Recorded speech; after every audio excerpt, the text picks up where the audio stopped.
Good afternoon, everyone. You're very welcome to the Construction IT Aistriú initiative, which is transitioning towards a circular economy for the built environment. My name is Alan Hoare. I'm based in the School of Surveying and Construction Management in TU Dublin. Also delighted that this initiative this year, I think this is our 7th meeting this year, which is designed in collaboration with the Chartered Institute of Building, Galway Mayo Institute of Technology, and the Irish Green Building Council. Also, thank you to our sponsors, Arup and Ditech. Much appreciated. So we can move on to the second slide, please. So we have 3 eminent speakers with us this afternoon.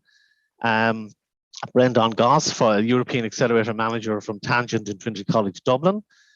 Sid Pourfalah, a CEO of Concrete for Change, and Ingrid Doncker, Head of Research and Innovation of Future Planet.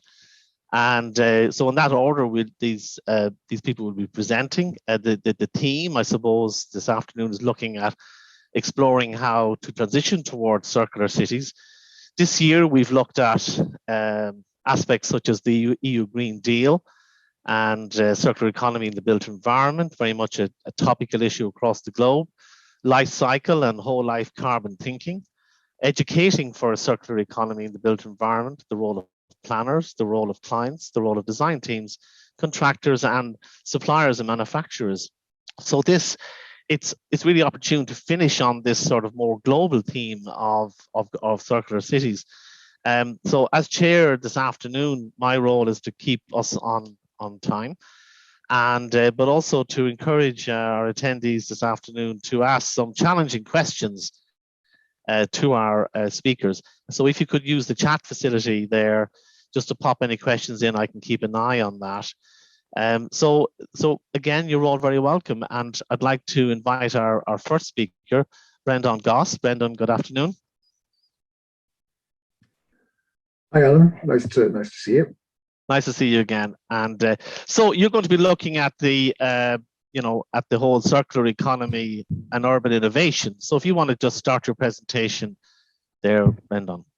And thank you again for taking the time to join us today. Much well done. No. Everybody has to go through this rigmarole, don't they? That's fine. Yeah. Yeah, listen, nice to meet you, everybody. My name is Brendon Goss. I'm the European Accelerator Manager in Tangent in Trinity College Dublin. Tangent is the Entrepreneurship and Innovation Centre for the university. So we work closely with all of the schools, faculties, academics, researchers, and students within the university, but we also engage externally with the big bad world and the likes of CitA, in this instance, and Aistriú, the Aistriú initiative, but also with state agencies, private partners, corporates, and other education establishments as well, both in Ireland and internationally. So Tangent is a dedicated innovation space actually situated in the Trinity Business School, which is probably the newest building on the campus, the historic campus of Trinity College, opened in 2019. The winner of an Irish Construction Innovation Award, I believe, having achieved net zero, nearly net zero standards in building and construction design. So certainly in terms of innovation, a very innovative building on the campus. And also rated A in its BREEAM and LEED assessment as well from a sustainability perspective. So listen, what we do in Tangent is we bring ideas to life and life to ideas. So we engage hugely with, I'm going to, just to give you some context, I'm going to just give you a bit of context on what we do in Tangent, because the presentation consists of a few different threads, which all together will bring us closer to the circular economy and what circularity means and how we're involved with it. But we're drivers within the university for a lot of innovative programming, and circularity and sustainability are critical strategic directional obligations now for organizations, both public and private. But what we do fundamentally as a university is we bring students through this entrepreneurship journey, if you like. So the purpose is that we bring aspiring entrepreneurs and the kind of change makers of tomorrow, encourage them to take risks, and basically educate them around the principles and philosophies of entrepreneurship, innovation, and disruptive new ideas, which ultimately are going to shape the world we live in. If you just bear with me for a sec, I'm just going to try and change the way the thumbnails appear on my screen. No problem. That's better now. So what we do is we operate around three basic pillars. There are two primary pillars and a third engagement pillar. But the primary pillars of our activities are around education and entrepreneurship. And my side of the house is the entrepreneurship side. So I work with a lot of startups specifically. I would manage a lot of programming with funding from the European Union through a special purpose vehicle called, or given the acronym EIT, which stands for the European Institute of Technology and Innovation. And I'll come on to the EIT organization a little bit more later, but fundamentally what we do is we identify innovative, disruptive companies out there in the market, not just in Ireland, but internationally, and put them through a programmatic accelerator initiative, which expedites their commercial development. They're identified initially on the basis of their potential to succeed commercially, but also on the basis of the potential disruptiveness of their innovations and their solutions and their ability to change and their ability to shake up industry. And what we're finding obviously now is with the impending gloom of climate change, that a huge systemic shift needs to take place, both in the way we live our lives as citizens, but also commercially, the way businesses are run as well. So we run a number of accelerators under different themes. Health is one, raw materials is another, but climate change is probably the resonant one for this afternoon. On the right-hand side of the screen there, you'll see reference towards numbers 30 down to 37 of different themed accelerators that we run, including one called Circulara, which we run with the Irish Manufacturing Research Centre, which I'll talk about briefly shortly. Over the past 3 years since Tangent was incorporated, if you like, it used to be an innovation hub in the university, but it was rebranded as Tangent, and the Tangent organization as such is an anchor tenant in the Trinity Business School. We're not actually part of the business school, it must be said. We're more like anchor tenants in it. But we do have that innovation space, which invites people in to work in large groups around workshops, master classes, tutorial spaces, and also big plenary sessions, which we're able to facilitate as well. So we've ramped up the number of startups that have been supported both amongst students in the university, but also externally in the startup ecosystem. We deliver regional educational programs largely for professional, so postgraduate certificates for professionals, form of CPD, if you like, continuing professional development. A lot of success has emanated in recent years through activities that we've led, including the number of startups who've managed to raise substantial amounts of seed funding, but also exit values as well. We have mentored a huge amount of students, and we have particular focus on gender equality and the encouragement of bringing women and female students through entrepreneurship programming. We've created new courses around creativity, innovation, and entrepreneurship. And what we have done is we have created what is a first in Ireland, and this may be of particular interest to anybody listening. If you're interested in sticking a couple of letters after your name, or if you'd like to go back into education, not having been in education for a while, but this postgraduate certificate in climate entrepreneurship is the first of its kind in Ireland. And it's particularly relevant in terms of Ireland's green agenda and climate action plan, where new skills around entrepreneurship are going to be required as we change the way in which we live. So anybody who's interested in this can come back to me separately. I'd be delighted to let you know more about it. So fundamentally, when we deal with businesses, what we try to do is we take them in at various different levels of their maturity and development. You may be familiar with the acronyms of TRL, Technology Readiness Levels. So TRL 1 to 3 is kind of germane names, or ideas that are fairly young or immature in terms of their gestation. And we move up then to the more entrepreneurial slightly more progressed ideas into TRL4, TRL5 upwards then are companies that have probably validated a solution, potentially out in the market, have potentially raised some seed finance. These are just a couple of examples of companies whose names might be familiar to you. Food Cloud in particular, probably resonant in the kind of circular space. Food Cloud have done really well since they emanated at the university. Their solution enables supermarkets and restaurants to redistribute unused food to people in society who need them most. Very recently, I think it was the Sunday Times, 30 under 30, one of these kind of chest pumping types of articles you see from time to time in Sunday newspapers. But of the 30 under 30 that were published, 15 of them actually came out of Trinity College. 30 under 30 entrepreneurs. So let's get into the meat of the stuff. Climate, the EIT organization, which Trinity College is a partner of. As I mentioned, it's a kind of a special purpose vehicle through which Horizon Europe funding, so that's the European Union's big scientific and innovation research fund, is distributed and channeled. And one of the organizations that funnels that money, if you like, to partners like ourselves is called EIT. And what we do with EIT is we run a number of different initiatives, which are really about connecting people with smart ideas in terms of the ability to positively impact climate change and bring them to bear and bring them to fruition. Aside from that, we work in partnership with organizations like the Irish Manufacturing Research Centre, who also have a circularity dimension to their activities.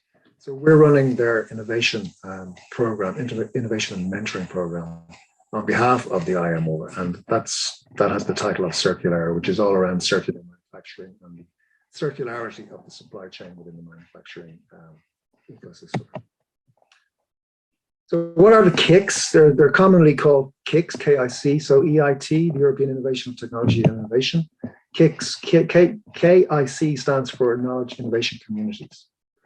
It's a catch-all triangle, the kind of paradigm triangle of working with universities, research centers, and companies, and trying to create the best in class in terms of new solutions which are going to shape the future of our economies across Europe. We're members in Trinity College of 4 of those particular KICs. Climate KIC, as I mentioned, working to accelerate the transition to a zero carbon economy, is the primary one.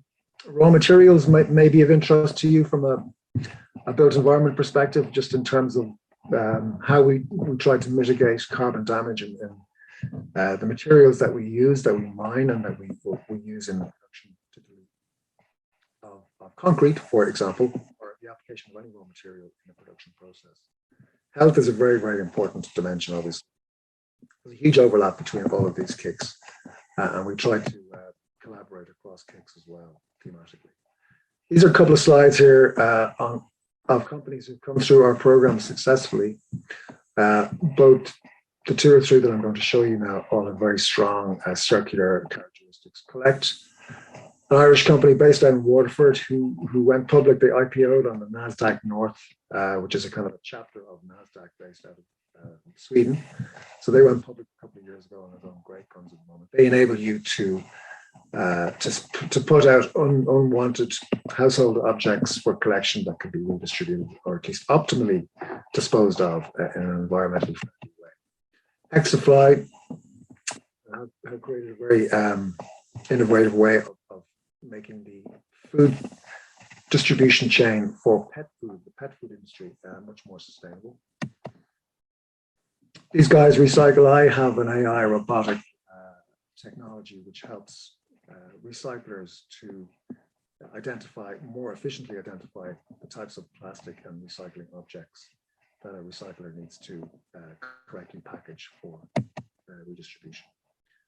A little bit more on raw materials, which I suspect might be of interest to you from, as I mentioned, the construction. So, raw materials, traditionally, it came from a mining background. So the original agenda behind raw materials was to make mining more sustainable.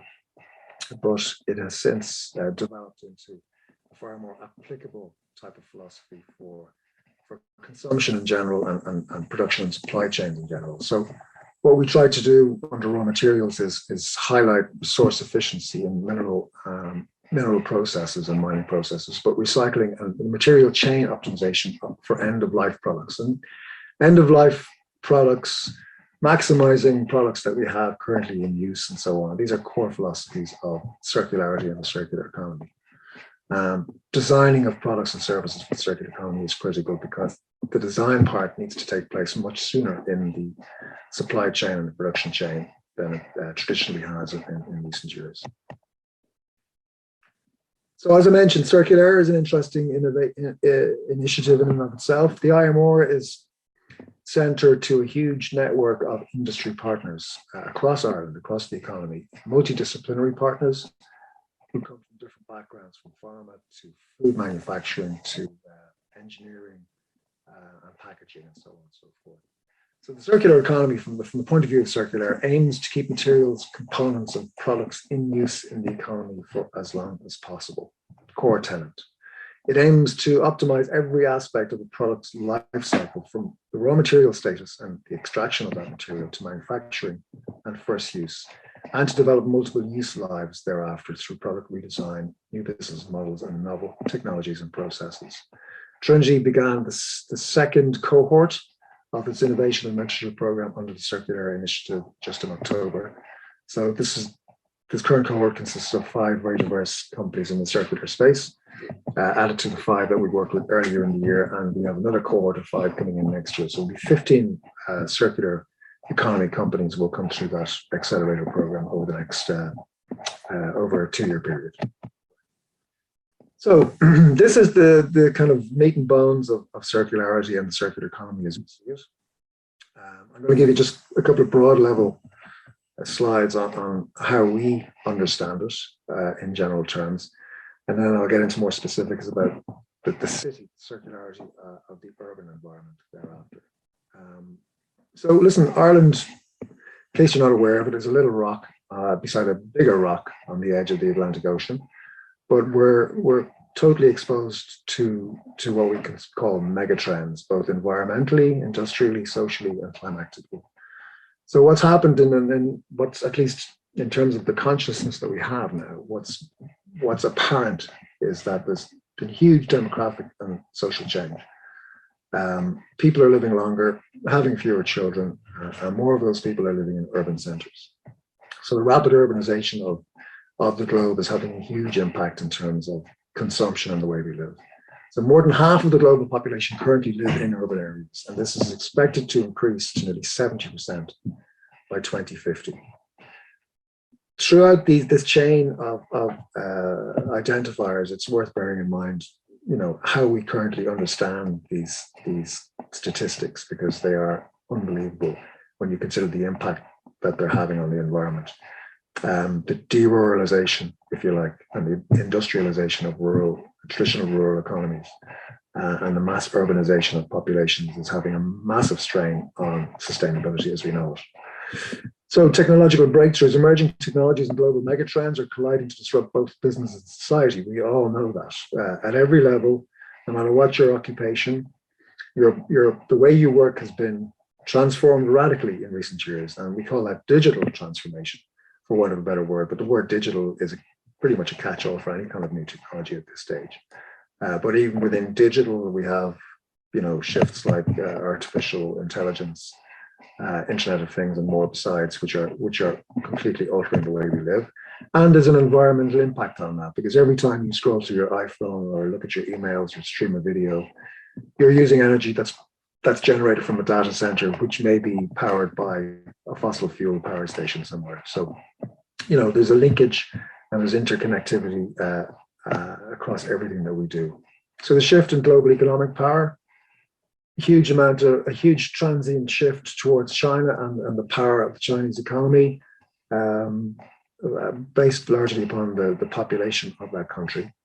And also Africa and the future development economically of Africa as well will have a huge impact on the world as we know it in coming years. And ultimately, the growing demand for energy, food, water, the increased consumption that comes with greater wealth in general, as wealth is more equitably distributed across the world, and therefore greater demand for products and services, putting huge pressure on finite natural resources and thus accelerating climate change. But everything, as I mentioned, is connected.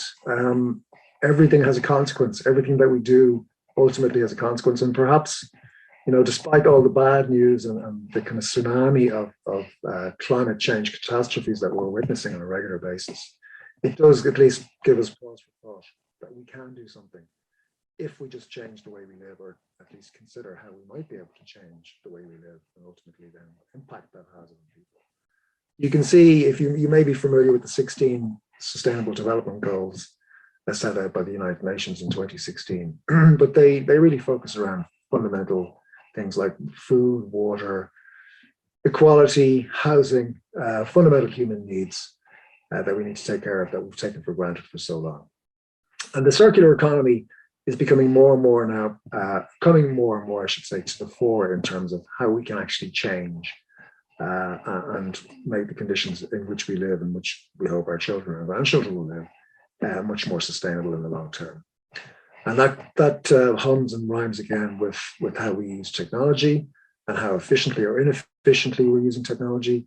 So, for example, blockchain, mining for Bitcoin, cryptocurrencies, they all have hugely detrimental effects on the way we live, but we need to understand how to mitigate the dangers that arise from that consumption, if you like. And ultimately, how are we powering all of this at the moment? We're facing that critical transition away from fossil fuels into renewables. So we're kind of just really at the tip of things from a circular perspective. We only reuse, just under 9% of what we take away from the planet. So listen, we have 90% to work with. Traditionally, the linear economy is how one would describe the economy that we've been living in for the last 200 years or so. We take, we waste, and we make, we waste. And ultimately, it's all underpinned by hugely finite resources around fossil fuels. And what we need to do is we need to transition from what we currently know as the linear economy, where the natural resources are disposed of, products are disposed of, waste builds up, those finite resources are running out, getting more expensive. And that transition into the circular economy is becoming more and more necessary. So what we're talking about is reusing and returning and respecting what we're taking out of the earth, if you like. And that has two characteristics. One is a biological one and one is a technical one. And the circular economy of the future is one that is restorative and regenerative by design. And what does that mean? It means we have to take into consideration three basic principles of the circular economy. We need to design out waste and pollution. We need to keep products and materials in use for longer. And we need to regenerate natural systems. If you wanted to find out more generally about the circular economy, Ellen MacArthur Foundation, referenced at the bottom of that slide there, is an incredibly valuable resource and tool to engage with. So, just to tease out those three philosophies out, designing out waste and pollution, what does that mean? Well, in a circular economy, the paradigm is that there is no waste. Products are intended to have a near eternal lifespan, first through long-lasting design and second through the reassembly, remanufacturing and redistribution of those. The system as a whole is also designed to minimize any leakage of resources and energy. We want to ideally keep products and materials in use as much as possible.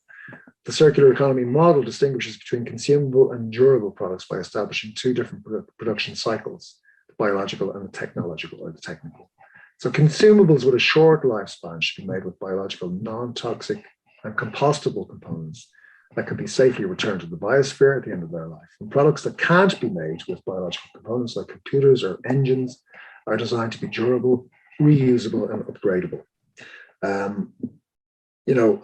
I imagine that there are some people listening to this who can, I'm not being ageist about this, I remember well myself, who recall their parents bringing the television down to get repaired when the television might go one night. That philosophy is fundamentally common sense, you would have thought, but I think we've kind of lost sight of some of those common sense approaches that we used to take in years gone by, and maybe it's time to revisit them. Finally, then, the regeneration of natural systems. It's a relationship that makes the circular economy a regenerative system, putting it in contrast to the extractive system of a linear economy. The biological and technical cycles of circular economies are fueled by renewable energy in as much as possible. This prevents resources from being depleted, the environment from being polluted, and living organisms, including humans, from being subjected to harmful emissions. And that's just a little sketch as to how we can put circular thinking into practice. So we're talking all the time in the kind of aphorisms around circularity, of closing loops, of reusing, repairing, and manufacturing, and redesigning is a critical part of this, and ultimately then recovering as well. And finally, just on the kind of the high end, or the high level circular philosophy, systems change, and it's a catch-all phrase again that we hear a lot in the climate kick activities that we do. We need to think of our value chain as a whole system, not just parts that we connect with. So again, there's a consequence to everything that we do. And by understanding how our business is part of a bigger system and thinking about it as a set of interconnected and organized elements, we can actually get to the root of these problems. So we need to think big, start small, and learn fast.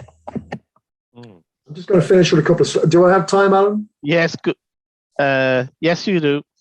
Okay, just 60 seconds. I'll fly through these last few ones. Can you just repeat that? Think big. What was the 3 words again? Think big, Alan. Think big, start small, and learn fast. Very good. And read faster. Very good. So listen, just very quickly to conclude, I've got a few slides here on the Circular City Accelerator program that Trinity College is currently leading on. It's a pan-European accelerator initiative that we're running with partners from across Europe. And we'll be running this program over the next 3 years, when we're going to be bringing 35 European startups per annum into the project, all with a circular city focus. Cities, as I've mentioned already, 75% of citizens in the European Union live in urban areas. So we're at the heart of economic, social, and environmental impact. At the same time, cities are currently producing at least 50% of global waste and up to 80% of greenhouse gas emissions. Cities are drawing not just new inhabitants, but they're creating new jobs. The circular economy principles are now giving hope that upwards of 1 million new jobs in this new circular economy could be created. And this chimes down with the green agenda set out by the European Commission. Cities are very much part of how that just transition is going to be made. One of our partners in the program, we have a couple of city partners in the program, but Dublin City Council are very active members of the program. And what Dublin are doing is they're articulating challenges and opportunities within this circular transition. And what they've told us is that their vision for circular transition focuses on the decarbonization of infrastructure, enabling employment opportunities to suppliers and economic activity in disadvantaged regions. And retrofitting, national retrofitting, is a huge strategic investment, or part of the investment program the government outlined recently in its climate action plan. One of DCC's other main challenges is around waste within the construction industry. The city is looking for new and innovative solutions in recycling and the recovering of waste. And it's also interested in developing higher order processes such as prevention, minimization, and reuse of construction waste in the planning process. Yeah, listen, that's pretty much it. Thanks very much. There's UPS are a partner in this program as well. UPS have a very, very proactive sustainability agenda. Their footprint, if you like, will cover the A to Z of the product design and the manufacture of the product right through to the consumer and the consumption of that product. So UPS are very interested in seeing how they can influence consumer behavior, because behavior is critical in this, and influencing change amongst consumers is critical. I think Ingrid will probably touch on that in a more substantive way separately. So that's it. Yeah. Thank you very much indeed. Thanks, Breandán. It was a real masterclass. Well done. I mean, I again constantly learning about this. Interesting to see blockchain specifically singled out there as a solution that can connect, as you say, these ecosystems. And actually, that's the theme of our next event on the 9th of December, blockchain in construction. Also interesting to see you refer to Ellen MacArthur. She's constantly been mentioned each of the events we've had right from the very start. We have it's certainly on our list of people to perhaps invite to speak at some stage in the future. And so very impressive center, and there's a few questions in there, but maybe we'll come to those towards the end. And thank you, and let's hope that we can stay connected beyond this beyond this event. So we're going to move to our second speaker now. So Sid Pourfalah, the CEO of Concrete for Change. Sid is one of we'll just start the video now in a second. If I just introduce Sid first. Sid is one of the recipients of an esteemed award actually in COP26 for the most innovative net zero solution, the United Nations Award. So very well done on that. And thank you to Breandán for introducing us to Sid and to hear of this innovative solution. So we're just going to run a short video first before Sid starts. Thank you.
Thank you very much. So, hi everyone, and thank you for attending to this presentation.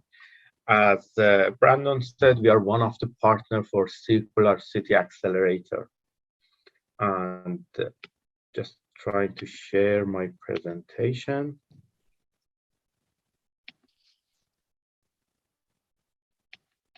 Yeah, that's good. Okay, so you can see my presentation. That's good to go. Yeah.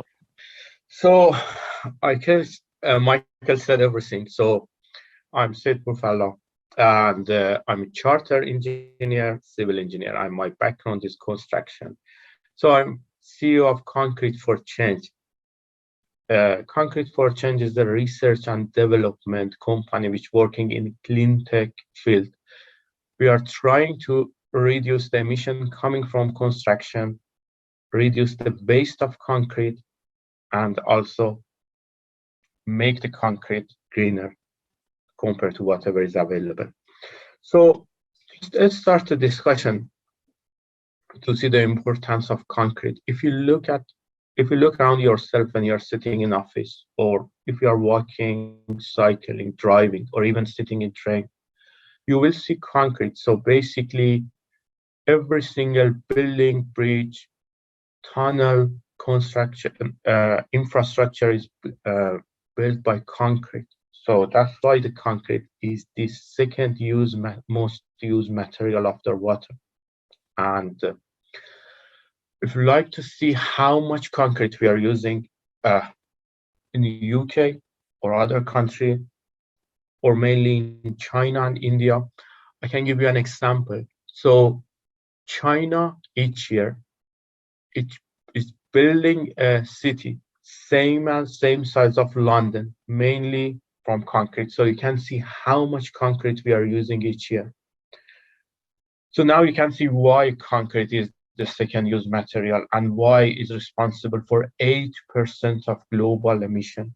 So we are trying to develop a technology that make concrete cheaper and in the same time 100% greener. As I discussed already, concrete is responsible for 8% of global emission. So this is 3 times more than aviation industry, or if concrete was a country, it was the 3rd emitter after China and US. So this emission mainly comes from production of 4 billion tons of cement, responsible for 3 billion tons of CO2 emission. The growth rate in this industry is between 12 till 23% up to 2050, which make a new problem for world. So basically by 2050, concrete will be responsible for 40% of global emission. In deepest scenario, if construction industry can deliver every single plan they have for CO2 reduction, still concrete will be responsible for 31% of global emission. If we compare that with energy sector, for example, you can see there is a very clear net zero plan. Renewable energy, nuclear power, hydrogen. However, no net zero plan is available for concrete industry and construction. And that's why we are trying to develop, or we are developing indeed, a disruptive technology that can define a net zero plan for construction. Good news is carbon capture and utilization. So we can utilize CO2 coming from different industries for developing new products. And different researchers from Michigan University, Imperial College, California University shows that up to now there is 2 meaningful method and impactful method at the same time for CCU. One of them is concrete, and you can see the size of market right now is about $15 billion, and in less than 10 years is predicted to reach by $400 billion. So basically, how concrete is one of the most polluting industries. It can be, ironically, it can be a key solution to climate crisis using some chain of technology and innovation, and that's exactly what we are trying to do. In speaking about concrete, we are focusing on elephant in the room. So basically, between 10 till 15% of concrete mixed proportion is cement. However, this cement is responsible for 70 or more than 70% of emission of concrete. So that's why we concentrated on cement and tried to find a solution for that. So in concrete for change, we develop a technology that takes CO2 from different industries and using our specific carrier, inject that inside concrete. As a result, CO2 will be permanently locked inside the concrete. Even after demolishing of building, it won't be any leakage. So for 1,000 years, safely will be locked down inside the concrete like a synthetic, for example, limestone. And in the same time, because we are improving the mechanical property of concrete, we can use less cement, which is using less fresh material and having less emission associated with using cement. Each kg of cement is almost responsible for 1 kg of CO2 emission.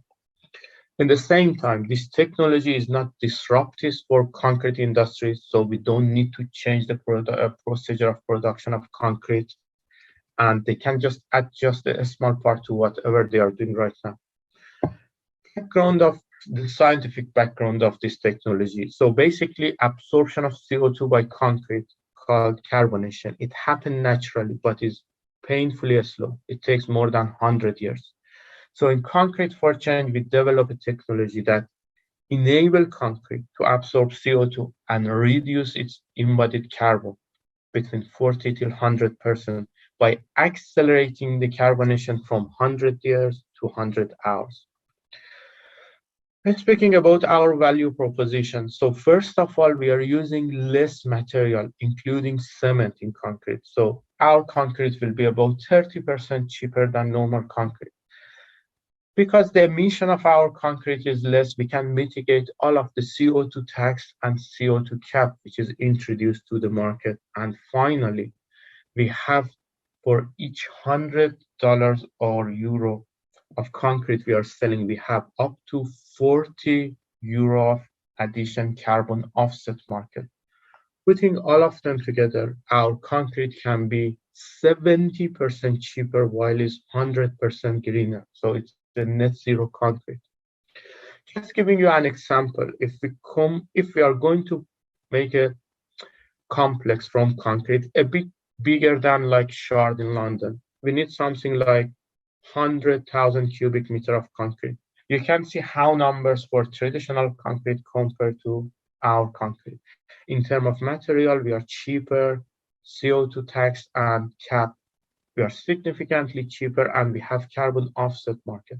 As a result, for this specific example, our concrete can be 6.9 million pounds cheaper, but the most important part of that, it can be net zero. It can be 100% greener than normal concrete. So concrete market is about $2 to $3 trillion per year. So the field we are working is part of this market, $400 billion of carbon capture and utilization, $200 billion of carbon offset, and $80 billion of construction waste. So our technology can harness and put all of these markets together to develop a new solution for construction. We have a range of competitors, mainly from US and Canada. So basically, we don't have any competitor from European Union. That's the first advantage of our technology. Plus, we are developing a technology that supersedes all of technology available right now in the market. So after finalizing our proof of concept, we are working in a series of industrial deployments. So basically, we have an agreement with Hanson Heidelberg for production of our concrete, and with different construction company for having industrial deployment for different cases. Giving you a comparison how we compare with the market leader right now from US. For ready-mix concrete, the market leader is Carbon Cure. So they inject 0.15% CO2 inside the concrete. As a result, the concrete will be stronger and they can reduce 6% of their cement consumption. And finally, concrete is 4% cleaner, or CO2 emission of their concrete is 4% less than normal concrete. What we are doing is injecting up to 20%, more than 100 times compared to Carbon Cure. And as a result, our concrete is significantly stronger. We can reduce cement consumption significantly and reduce carbon footprint almost 10 times, more than 10 times compared to Carbon Cure. In terms of the secondary market, which is precast concrete, also we have a lot of advantages compared to normal precast production, including our method has higher efficiency, is more suitable for reinforced concrete and complicated application. We don't need purified CO2, which make our technology cheaper and more environmental friendly. And finally, our technology can be used for almost all of the applications. So we have a wide range of applications. Just giving a background how we compare with the method right now from our competitors available for precast members. So they use CO2 chamber. So basically they have a precast member, they put that inside the chamber of CO2 and they try to inject CO2 from outside. So the first layer of carbonation or absorption of CO2 happen at the surface. As a result, all of the pores will be closed. There is not any porosity, so it's really hard to inject CO2 inside the member. However, we uniformly mix CO2 with concrete, which means we don't have this problem. And also, because we do not have this problem, our concrete is more suitable for reinforcement because we can adjust the level of carbonation and level of pH.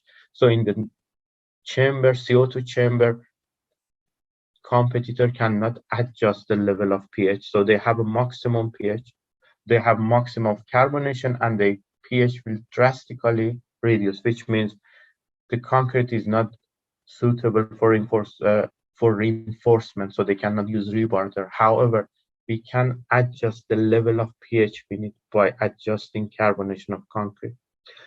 In terms of climate impact, you can see in a few years, like 3-4 years, our addressable market in UK, Germany, EU, and the world, just putting that in a perspective, our addressable market that can be covered by our technology, and I guess with our competitor technology, is 3,780 million tons of CO2 emission. Putting that in perspective, it's 1.5 times of the European Union CO2 emission. So that shows how a solution for construction can help to sort the climate crisis as well. So we have a very advanced team in our company. It's myself working on concrete and construction industry for 20 years. Is Dr. Michael Weiss from Imperial College that working for 10 years in scale-up technology, and also we have Aisling, which is working for 10 years in climate crisis project. Right now is also working in a 10 million Go Green Island project as well, and also Adam, which is helping us in our financial part. So we had a range of awards from different countries, European Union, from UK, and also recently, as Alan said, we had the Climate Challenge Cup, which was the most innovative net zero project coming from UN COP26. And in terms of our pathway, up to now, we have developed our product. We have the prototype, we have a proof of concept, we are running a series of, or we are starting a series of industrial deployment to kind of evaluate our product. And then our plan is within 18 months, casting 50,000 cubic meter of concrete in the project, using different grant and different investment we can attract for our project. And in conclusion, you can see we are a company trying to help construction to achieve net zero while reduce their costs, and how developing innovative solution for net zero concrete can help the climate crisis. Thank you, Alan. Thanks, Sid. That was great, and quite a bit of interest in this. So well done again on the award, and people were kind of anxious to find out, well, what's the solution? What's the solution? And you got to it. You got to it. Thank you for that. And then, so use cases, living labs, these are the things that presumably you're going to be moving towards testing your solutions, yeah? And I see you have high speed 2 there listed. Is it high speed 2, HS2? Is that high speed 2? Yes, it is. So we are working in a different countries. So basically we are working in Ireland, working with ecosystem. Hopefully we can find some traction. We are trying to get some connection with HRC as well. And also we have some traction in UK as well. We are working in both markets in the same time. Yeah, because there's 2 particular projects in Ireland, just for your own interest. There's the Build Digital project, which is one of 7 actions under the construction sector group, Construction Innovation and Digital Adoption Initiative, which is funded by Enterprise, by Enterprise Ireland, I suppose, and the Department of Public Expenditure and Reform. But the central cornerstone of that is sustainable practice, sustainable solutions. And then we have DASB, which is the Digital Academy for Sustainable and Built Environment. And of course, initiatives like Breandán's program there. So well done, lots of fascinating. We need to get you back, including Breandán again. So other people can hear of that important presentation, and the best of luck with that. So thank you. So moving on to our final speaker, Ingrid, good afternoon. Good afternoon. So we were just chatting before we went live about the importance of procurement as an enabler I suppose, to drive circularity. So this is your topic, looking at procurement as a driver for transition to circular cities. So over to you, Ingrid. Thank you, Alan. I'll do the same thing as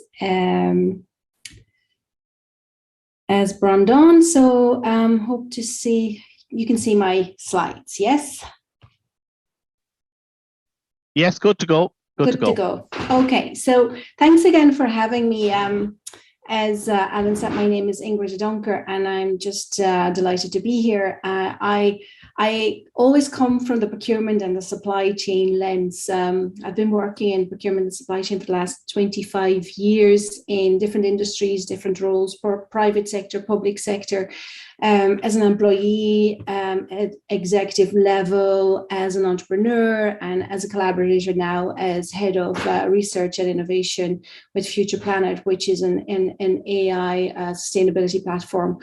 I also like to pay back and pay forward. So for my sins, I lecture also in UCC Griffith and UL in supply chain and sustainable procurement, and collaborate on 2H 2020 projects in relation to innovation procurement and capacity building, just to share our expertise. So before I start, I'd be really happy if you take 4 messages away from my presentation today. First is circular thinking is the only way forward.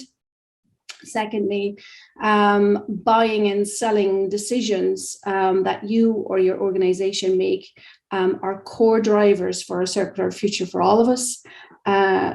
Thirdly, different perspectives are good. And fourthly, as Breandán already said, just start. Circularity is all about starting. So before we go there, I also want you to remember, and this is for the ones who are as old as me, life is like the magic roundabout. It keeps turning, but we also need to work together. So happy faces on the magic roundabout, and circularity is the pathway to get there. I suppose we all know we're facing the biggest change in our life, and change is hard, but change is not a choice anymore. And since August 2020, we've overshot the natural resources of the earth. It was the day, the 22nd of August, as per accepted calculation, it was the day where we used more of nature than the planet actually can renew in 1 year. So something to think about as well is that the earth is 4.6 billion years old. And if we scale that to 46 years, then we as human beings, we've been on this planet for 4 hours. Our industrial revolution began only 1 minute ago. And in that time, we have destroyed more than 50% of our global forests. So just a thought to take away. We don't often reflect on how many resources we use each day. And what we conveniently forget is that our habits have a downside. We've created economic models that are not sustainable as we make a huge demand on the Earth's finite resources. We're living, we're buying, we're designing in a linear take, make, waste economy. We take our resources from the Earth, we make them into products, and when these products break or aren't needed anymore, we throw them away. Now there's a different way, and today it's about circular. So there's definitely the circular way. And the thing that always strikes me is that nature changes every day in a circular way. There's already solutions out there. We just need to become part again of that bio and that ecosystem, not to deplete it, but to protect it. And so who is Future Planet? Why are we passionate about it? Well, Future Planet actually is born out of a need to help businesses to buy better, from my side of things. A frustration also of not being able to do more and faster and bring more people on the journey, and a common mission to make it easier to make the right decisions for sustainable growth. So Future Planet is Donald Daly. He's a serial digital entrepreneur who, this is his 6th company, and they've all been successful. Donald and myself, we met many, many moons ago. And we're both passionate about helping to reduce the climate change problems, because there's many of them. we're trying to make it easier for businesses to go on the journey and to deliver on their sustainable roadmaps. Because we believe that the decisions we make today should result in a sustainable world 7 generations from now on. And we just borrowed that from an old Indian tribe, but it's a philosophy we sign up to. So sustainability is a complex problem. It's a problem for business transformation, and it's a behavioral change problem. We believe if we can we can help people and businesses to live better in their business, to buy better from their supply chain, and to design better products for their customers in the market, then we believe we're doing a good thing. And if we can make it easier for business to people to make sustainable practices part of their day-to-day work, we are driving change. Living better means living better in your own business, your own operations, and it will improve ethical business practices to drive business performance, grow profit and revenue, increase employee engagement, reduce emissions and waste, improve the DEI agenda. Buying better from your suppliers, from your supply chain will lead to more resilient and more responsible supply chain, while again growing profit for both, managing risk, improving relationships, and reducing value chain emissions. Designing better products, again, the circular way is by designing out waste and designing in circularity, and we can future-proof revenue growth and market share while securing our customers' demands, their health, and their wealth. Obviously, aligning with the 17 SDGs, and again, we'll look into one specifically later. So one final slide before we go into it, and here you see big numbers. Sustainability is also a big spend problem, and as a procurer, I follow the money, and I'm trying to make decisions or recommend decisions to get value for that money. You see the big numbers here, and they're all rounded numbers, but they're actually the GDP of the various continents. And I care about these numbers because they're big numbers, and therefore we can get it right or we can get it wrong. It's about 10 trillion of a problem actually. And the OECD would tell us that public procurement spending would average between 14 and 16% of the global GDPs. So the decisions that we make are directly impacting $1 in $7, yen, euro. It doesn't matter what currency you turn it into. How we buy what we buy really has a huge impact. And if we get it wrong, it has a disastrous impact. On the other side, if we get it right, there's a huge opportunity to do a lot better than we're doing now. We've been told it's hard to operationalize change, and it is. So it's hard to know where to start when the problem is so big. So what good looks like, or to develop that roadmap and to bring everybody on that journey. Having a strategy is critical, but having an execution plan is even more important. And there are plenty of standards, and again, the SDG is one of them. When we speak specifically about cities, we have one specific SDG. SDG 11 guides us to create sustainable cities and communities. And when we look more specifically at the context of cities and the overall impact on the world, we can actually understand that the global campaign for sustainability will be won or lost in cities. As Breandán already said, around 70% of all people are expected to live in urban areas by 2050. 60 to 80% of carbon emissions happens in cities. Circular economy is in cities, focusing on the opportunities in 3 different urban systems, which is mobility, its products, and its buildings. And it looks at how cities' contracting agencies can work to enable a circular economy transition. As major engines for economic growth, the cities themselves can drive the circular economy agenda forward to unlock economic, social, and environmental benefits. And the EU Commission has demonstrated their commitment already to tackling these issues via the Circular Economy Action Plan and their ambitious energy and climate targets for 2030 and 2050. They have developed a levels framework. It's a voluntary reporting framework for now to improve the sustainability of buildings. Levels provide a set of common indicators and metrics for measuring the environmental performance of offices and residential buildings, and it can be integrated in the criteria and in specifications. And that's where we as a procurement team come in as well. It focuses attention on 6 key areas: the greenhouse gas emissions, the resource efficiencies, water usage, health and comfort, resilience and adaptation, and cost and value. What the EU also says is that one of the strongest levers to integrate the common language and performance requirement is through circular procurement. Again, let's not forget, 1 in 7 euros in the GDP of the European countries were spending by public contracting agencies. On average, 50 to 70% of the revenue of private organizations is spent with third-party providers. The buying side and the selling side need to work together. I'm just delighted to follow Sid's very interesting solution on a product that we actually need. So buyers can enable circularity through the tendering and through detailing in their specifications what we need to buy.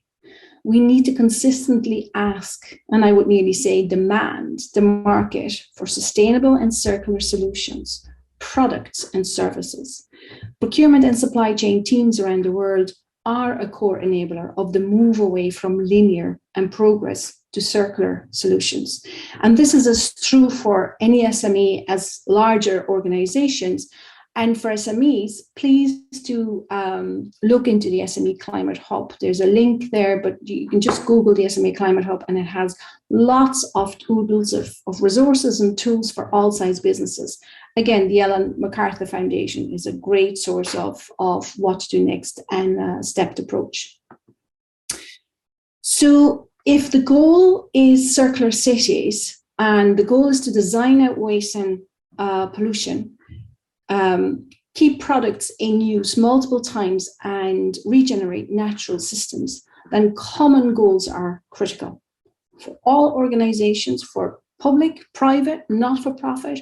When businesses have one goal and a roadmap and a governance model to get there, clarity drives change, and commitment for people, for employees, for suppliers, for customers will be strengthened by an integrated working together, collaboration. Now, how can we do this? As I said, for me, governance is key. We need to move from advocating to mandating. So currently we're advocating sustainable requirements. And again, we can enable a lot. I do believe we need to go to mandating circular outcomes.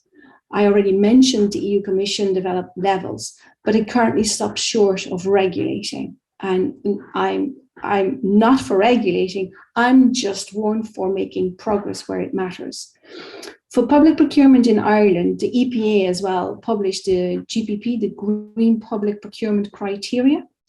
And from 2023 onwards, businesses and organizations will be asked to account for the life cycle impact of all new buildings and major renovations by stating that they are efficient, powered by renewable energy, and use the maximum reduction in carbon emissions.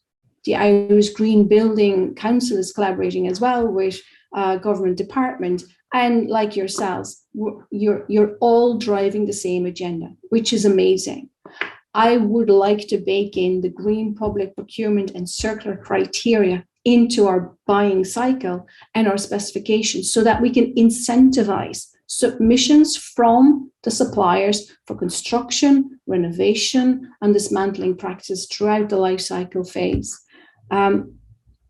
We all need to do this. This is the buyers, the sellers, you and me, architects, engineers, planners, finance, private sector, public sector. Overall, there's a huge need, though, for capacity building and upskilling green and circular training in construction and other industries to embed these circular principles. Targeted training will increase the understanding of the benefits for everybody, the benefits of circular material, including secondary and bio-based solutions. Furthermore, the EU promotion of a circular construction transition will lead to a greater citizen buy-in and support. We all need to know to ask the circular questions, and we all just need to start. Start with a small circular project, like Breandán already said. Start with your first submission with circular elements, and I can't wait for SIDS to be beyond the TRL 6 and to actually bring it to market, to be in the market, or ask it, demand it in your first tender. Demand circular outcomes. People need to do that, and there's plenty of opportunities. Plenty of opportunities every phase in the whole life cycle and the whole life thinking, but we need to collaborate. We need to collaborate with other functions from early on. In Ireland, again, as I said, public procurement has a significant impact on the Irish economy and is the largest single buyer with a purchasing budget of about 12% of our GDP. In 2018, the Irish construction and civil works contracts accounted for about 5.3 billion of that total spend. And a new Housing for All policy with a budget of 12 billion indicates that 90,000 new publicly funded social housing units are to be constructed before 2030. The public sector spending has a huge opportunity to request the environmental criteria for this forecasted spend and to ask for circular material, business models and outcomes. There's already a lot of knowledge out there as well. This conference alone, CitA is a knowledge and resource center. Again, the Accelerator model that Breandán is leading. One-click LCA now made available by the Irish Green Business Council. You have Circulytics, you have the Ellen MacArthur Foundation. Again, the EPA is very active here and is working together with the OGP to publish the best practices guidelines on the preparation of waste management plans for construction demolition projects for later on in the year. The EU Green Public Procurement criteria for building construction actually goes beyond the building itself and takes into account the architect's experience, the energy consumption, renewables, construction materials, products, waste, and water management. So again, from a buying point of view, from a selling point of view, get familiar with the circular opportunities and scenarios you can ask or submit to offer more circular products and models. As we said, it's a very complex challenge, sustainability. And as we think about it from a future planet point of view, we think about it bigger than circular, but circular is definitely a huge driver. And when we think about it, our live better, buy better, design better methodology, we want to make it easier for people, planet, the profit, the partnership, and the governance. And we think it like this. We want to make sure that we break the elephant down into small little pieces. And we think about the materiality challenges that 80% of business are seeing.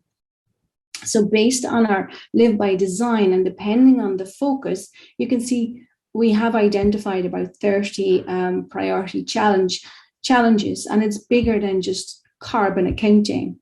It is bigger than only focusing on the environment. It's the whole ecosystem. It's the whole biosystem. Circular economy sits smack bang under the design better. But the beauty of this is when you make a change, because there's layers of change, when you make a change, they're all interlinked. So the beauty is that when you improve one, it has a positive impact on others. Selecting what matters to you is the start of your journey, and we try to infuse that journey with knowledge and insights. And this is how we think about it. So we start actually with an assessment where you are and where you want to be to agree what you need to do. The platform will do that by asking you the right questions and will present to you a set of possible answers. And I'm going to just show some screenshots in a few seconds. Based on the analysis where you are, and we've infused some knowledge and some machine learning, the platform will enable you and your team to collaborate and to kick off that action plan, that transformation plan to improve while at the same time measuring the progress and reporting on your result. Ultimately, you will deliver your projects and will start all over again. In simple terms, you can nearly compare it with a GPS. And if Dublin is my target to get to, and I'm starting from Cork, I will get a stepped out route to get there. If I start in Limerick, it will give me a different route. If I want to go to Belfast or Galway, I'll get another path to follow. So defining where you are on your sustainable point of view is a universal challenge, and that's what we're trying to focus. We try to make it easier for business to make the first step. The platform will guide you on the journey towards your transformation plan, and then we will invite your colleagues, your team, your suppliers to collaborate. So here's some screen grabs from the platform. What do you want to change today? We selected now circular economy. So the assessment will give you questions under 5 different sections. Questions around your strategy. Are you training your people? Is it embedded in your operations? Are you inviting your supply chain, and also across your life cycle of your specific industry? How is that working for you? So there's questions underneath every section, and you get options of 5 answers, and you just go through the questions and the assessment. Here's another one in relation to supply chain, and we've poured in the knowledge of what the possible answers can be. You select one that is close to you, and then you go on to the next. Again, finally, the life cycle, construction, process, materials, and operation, we would consider questions such as this one. So you again select what represents best, and you click. And then ultimately, when you have completed your questions, you actually get an insights report of where you are, how you're scoring, and already some insight report of what you should be focusing on. That's not all. Actually, what we want you to do is start an action plan. So when you come to this, you have an option. Either you download it and you review the advice that has been given, but we want you actually to transform. And when you click the transformation, that's where the magic happens, because what you have selected as your answer will guide the actions that the platform will advise you. Here, you're allowed to invite your team to make the action plan real, assign due dates, owners, agree the metrics, the outcome. The action plan is flexible, and you can fine-tune it further to the specific requirement of your business. Within the space of a day, actually, you and your team have learned through answering the questions based on your maturity what you need to do, and the platform enables you to operationalize the behavioral change while measuring. So on the left-hand side, you can see we are proposing smart metrics, or you can add your custom metrics. So we do believe by infusing the targets with the knowledge, the action plan, all the functionalities, that we break the complex world down, the big sustainable elephant down in little pieces, and delivery is owned by our whole business or a team that will drive that behavioral change. So that's it for me. If you want to follow us on Twitter, we actually also started carbonwatch.ie. It's actually, we're scraping data from the AirGrid website to advise on Twitter when it's best to use your household electronics to spread the load of the electricity demands on the grid. Or you can also download a personal carbon calculator where you personally are asked very simple questions to advise your approximate carbon number, and we give you top tips to improve. Alternatively, for business interests, just give me a shout, and I hope we can all keep our magic roundabout going. Thank you. Thanks, Ingrid. I super presentation, fantastic presentation, so inspirational. Actually, you're the second person that mentioned the elephant, and try to eat the elephant is a huge task. And actually, it's a bit like this pandemic. You know, if we all behave in a particular way, we can bring about change. So, getting people to think circular is the only way forward. And actually, I'm going to take that message back now to Build Digital and other initiatives that we're we're working on, you know, because if businesses, if the government, you know, the companies, the individuals that make up those companies start thinking this way, then that's the way forward. And actually, we took a commitment in 2021, CitA, to move into a space that wasn't particularly comfortable. You know, what are we looking at the environment for? Because, I mean, the whole idea of solutions like, for example, Sid solution, you know, we need technologies, and I know Breandán mentioned we need technologies that's going to fix this, you know, that's going to really help us, you know, save this planet, I suppose, in many respects. I mean, there was a lot of really, really powerful messages in there, a lot of interest coming from the audience. So thank you very much. And indeed, our own university have a strategic vision of planet, people, and partnership. So I think people are it's interesting. You use the term, you know, the trilogy of live, buy, and design, but have you stopped before? You know, should you be adding on to that production?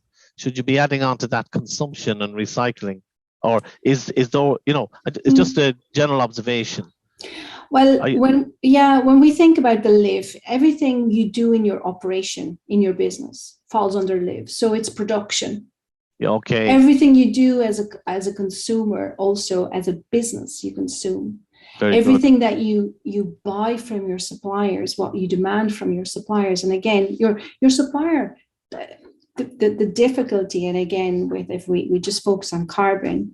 Obviously, with scope 1, 2, 3, the difficulty with scope 3 is that you might have 6 tiers in your supply chain, and the majority of businesses, big and small, don't have their basic visibility mapped out of from raw material all the way to the, you know, to when it comes into us, and then when it comes into us all the way to the last user of the product.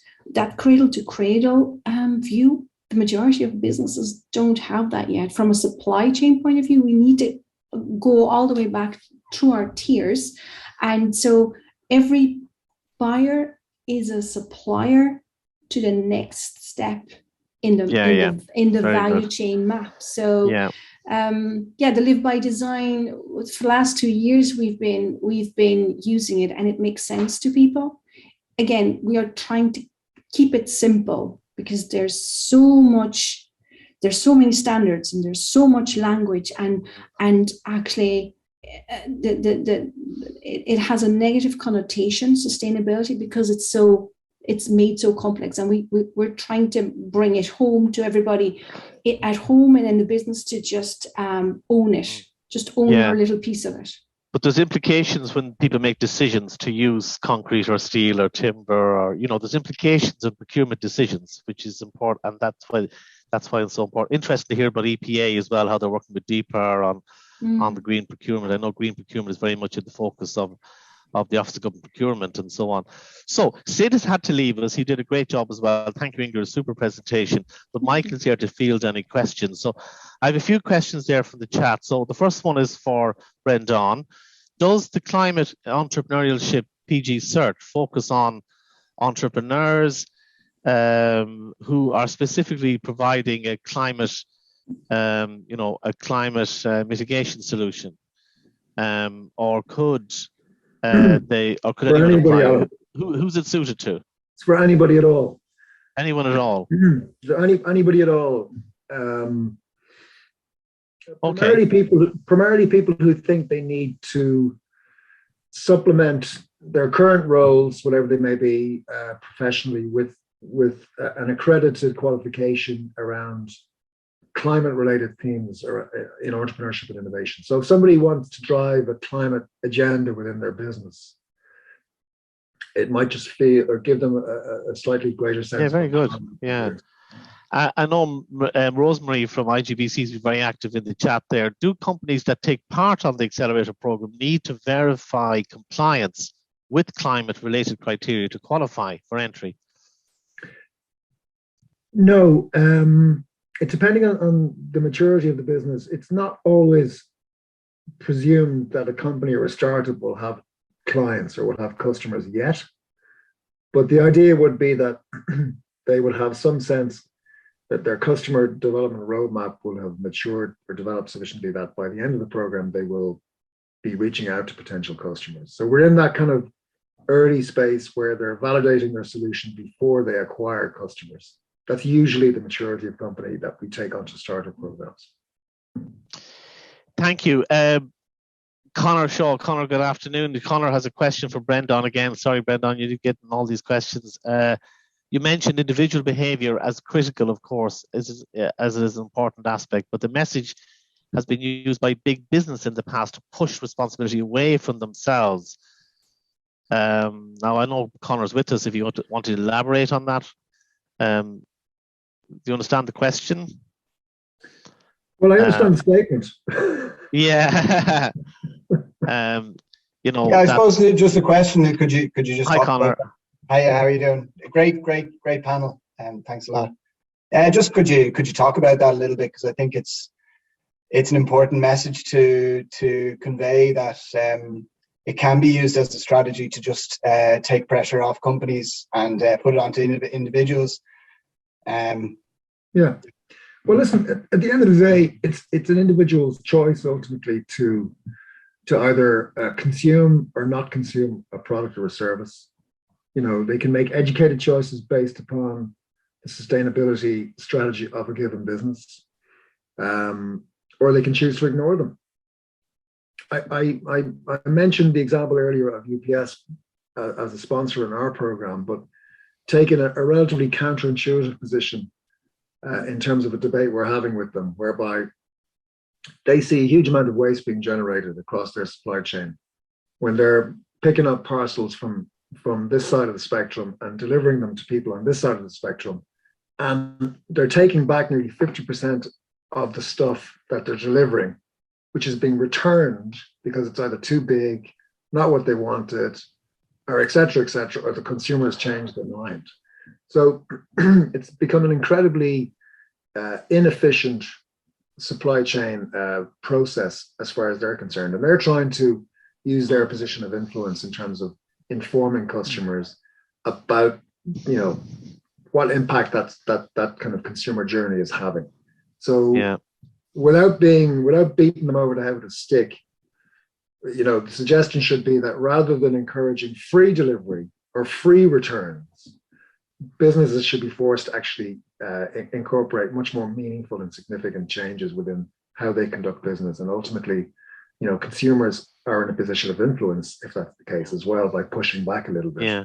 There must be huge There's a push-pull dynamic, of course, all the time between business and consumers, but consumers need to be informed and given the power, if you like, to push back and say, no, actually, we don't want to just continue to amplify the problem as it currently stands. We want to take a stance and, there must be a business opportunity. Thanks, Breandán. There must be a significant business opportunity in the whole area of lean packaging. Like, you see the packaging you sometimes get with products, and then you have to dispose of it yourself. I mean, there must be a responsibility as well of manufacturers to get products to customers, but then at the point of at the point of collection, you take the product, you give them back the package, and they use it again. So this idea like that, you leave it in a box full of polystyrene and packaging, like that, the waste there is incredible. Is there a business there? The last thing I'll say about it, I mean, we can go down this rabbit hole and I know. After Christmas. I know. But I think packages are actually leading from the front to a large extent. The amount of recyclable packaging available now, I know, is much more apparent than it was even a year ago. But listen, that doesn't take away from the fact that people are purchasing online.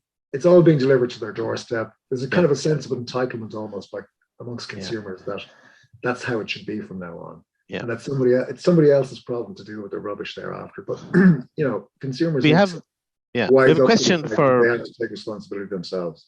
Thanks, Breandán. Yeah. But the responsibility should perhaps be with the manufacturer. But anyway, that's another day's debate. Ingrid, you mentioned that advocating and a move away from advocating to mandating. And I know, Connor, you had another question there, didn't you, for Ingrid? That you said you understand that Norway and the UK have both mandated, to what extent I'm unsure, environmental, social and governance reporting for some products. We know there are many voluntary certificates with various effectiveness. Can you discuss what the mechanisms of compliance you would suggest to give this, for example, climate action plan some real teeth? Well, how long do we have? And Conor, you're absolutely right. You're absolutely right. The UK.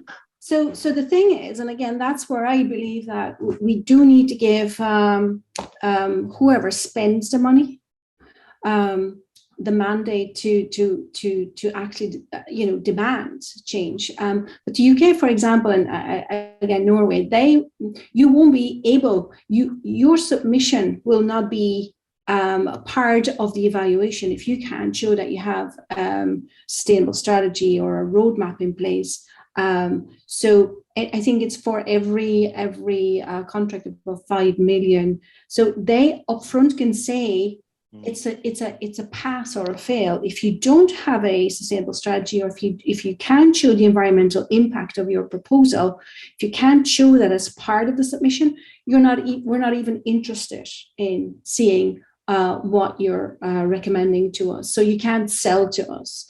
I do believe, the Paris Agreement, we had hoped, where the 1.5 degrees was established. We all had hoped that we didn't have to go into mandating, but obviously, COP26 has shown us that it's the only solution. It's the only solution, and I believe that we need to start mandating. The Irish government needs to start mandating, and I, for one, will be, I suppose, reluctantly, but otherwise we won't see the change. If it's not going to hurt people, the change needs to be made up front. And again, one thing, coming back to Conor's original question, I do believe, again, people buy from people. People sell to people. Yeah. Any decision made by businesses is made by people, not by anything else. We should stop hiding behind businesses. Yeah. The responsibility we have at home, we should have the same responsibility in work. Is it about leadership? Is it about leadership? It's about purpose, and it's about impact, and it's about all of our responsibility to understand how we buy, how we consume, that we consume less, that has an impact. And it's a broader discussion around training, and it's a broad, but again, it's a responsibility we all have. It can be businesses as an unknown entity. Businesses are people. Well, I'll just one last challenging question, and there's just one answer from each of our two speakers remaining, and maybe if Michael wants to come in there as well. It's from Rosemary again. Considering the sheer scale of public procurement and the potential to drive change towards circularity, what would you say is the biggest barrier to actually making the transition? So if you pick one each, you might pick the same one, but what's the biggest barrier at the moment? It's people. Okay, that's yours, right? Yeah. What do you think, Breandán? Is it the same one? Breandán may be gone, is he? And Michael, would you agree? I would agree. I think people demanding what they want and the results they want will make a change. Mm-hmm. So it's about cultural change, I guess. Yeah. So listen, that was great. We don't have much time to summarize, but just to say thank you all for your fantastic presentations, Breandán, Sid, and Ingrid. Really, really excellent. So what I thought I might do is just spend the last 30 seconds or so just explaining what we're going to be doing in our last event of the year, is looking at this complex, challenging solution that is blockchain. But this is really the sleeping giant, I think, in the technology world. The use of machine learning and smart ledgers and so on to measure and evaluate how sustainable we are going forward. So we'll be looking at that on the 9th of December. So you feel free to join us. You can see there's lots of other companies that are sponsoring this technological trend series. So this is what we do. This is what the Alliance was developed to do 20 years ago. And that's the message that we continue to push.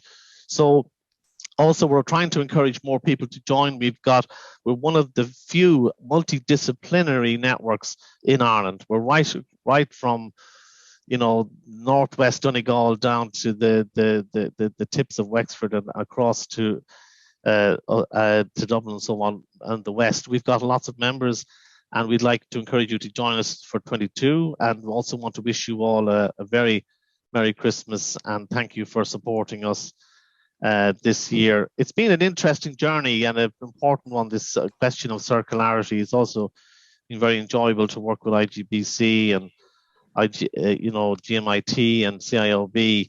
We're going to be moving on to another mega trend next year. We'll be announcing that quite shortly. It's something, I suppose, that's very important to the Government of Ireland, and it was mentioned actually indirectly in a number of presentations today. But we're just sort of working the fine-tuning that program as we speak. The broad premise of the program is challenge, change, and learn. So that's really the kind of the big message. And that could be learning from SMEs. It could be learning from other countries. But we're going to pick a challenge we're faced with, not necessarily just the sustainable challenge, and see if we can really dig deep into it and see if we can come up with some solutions. So thank you very much, everyone, and enjoy the rest of your day. Thank you to our speakers for taking the time. I know how busy you all are. This is now recorded, and lots of people will watch this because it was really excellent. Thank you, and I really enjoyed Thanks a million, hosting. everybody.